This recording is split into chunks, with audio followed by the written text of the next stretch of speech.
اگر تمہیں ذرا سا بھی اندازہ ہو جائے کہ اللہ تمہارے معاملات کیسے سیدھے کرتا ہے تو یقین مانو تمہارا دل اللہ کی محبت سے پھٹ جائے۔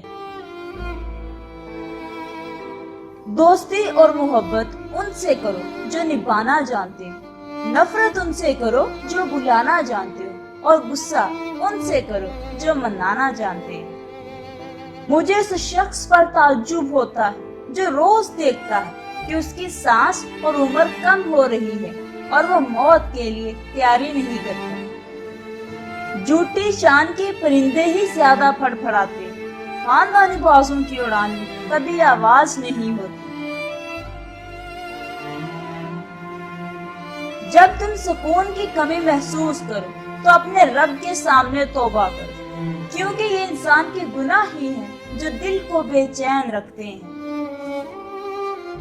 اپنے رب سے دوستی کر لو، یہی وہ ذات ہے جو کبھی آپ کو تنہا نہیں چھوڑتی۔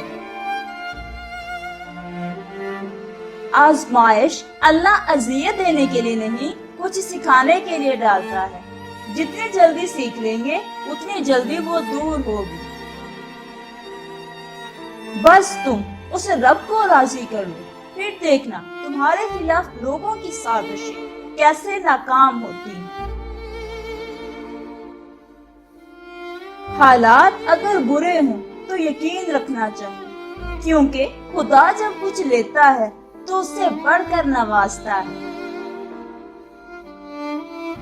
جو تم سے نہیں ہو رہا اسے اللہ کے حوالے کر دو، پھر دیکھو کیا ہوتا ہے۔ اللہ اسی کو وسیلہ بنا دے گا جو تمہاری راہ میں رکاوٹ ہے۔